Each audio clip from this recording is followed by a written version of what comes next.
قرآن ایک ہی بار کیوں نازل نہیں ہوا؟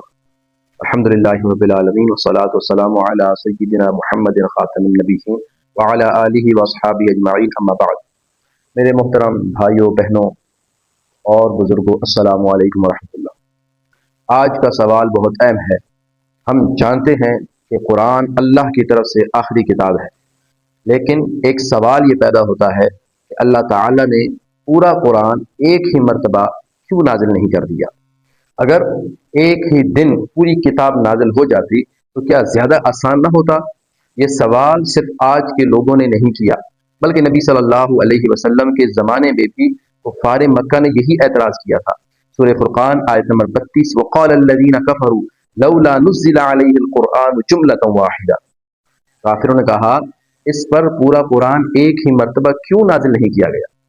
پھر اللہ تعالیٰ خود اس کا جواب دیتا ہے، كَذَلِكَ لِنُثَبِّتَ بِهِ فُؤَادَكَ وَرَتَّلْنَاهُ تَرْتِيلًا۔ ہم نے ایسا اس لیے کیا تاکہ اس کے ذریعے آپ کے دل کو مضبوط کریں، اور ہم نے اسے ٹھہر ٹھہر کر نازل کیا۔ میرے عزیزوں، یہاں ایک بہت بڑی حکمت بیان کی گئی ہے۔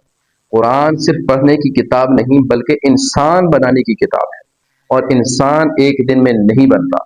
جیسے ایک استاد پہلی جماعت کے بچے کو پہلے ہی دن پوری یونیورسٹی کی کتاب نہیں پڑھاتا، بلکہ اس کی عمر، استعداد اور ضرورت کے مطابق سبق دیتا ہے۔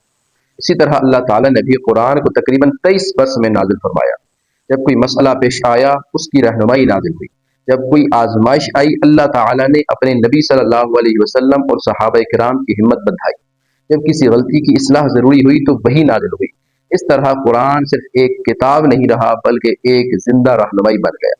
میرے عزیزوں، اس میں ہمارے لیے بھی ایک بہت بڑا سبق ہے۔ ہم چاہتے ہیں کہ ایک دن میں اپنی ساری عادتیں بدل جائیں، ایک تقریر سن کر مکمل انسان بن جائے، ایک کتاب پڑھ کر کامل مسلمان بن جائے، لیکن اللہ تعالیٰ کا طریقہ تدریج ہے، آہستہ آہستہ، مسلسل اور استقامت کے ساتھ تبدیلی۔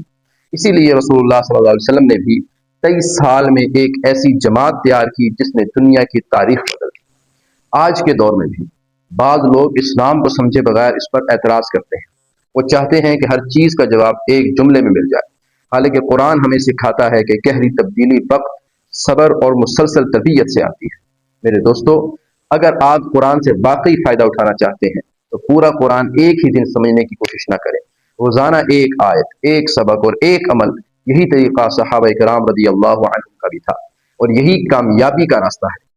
اللہ تعالیٰ نے قرآن ایک ہی دن نازل نہیں کیا، وہ صرف کتاب نہیں بلکہ انسان تیار کر رہا تھا۔ آج یہ فیصلہ کریں کہ آپ روزانہ صرف ایک آیت کا ترجمہ، مختصر مفہوم سمجھیں گے، لیکن اس ایک آیت پر عمل کرنے کی پوری کوشش کریں گے۔ تبدیلی ایک دن میں نہیں آتی، لیکن اگر انسان ہر دن ایک قدم آگے بڑھاتا رہے تو ایک دن منزل تک ضرور پہنچ جاتا ہے۔ اللہ تعالی ہمیں قرآن کو سمجھنے، اس پر تدبر کرنے اور اس کی تعلیمات کے مطابق اپنی زندگی سنوارنے کی توفیق عطا فرمائے۔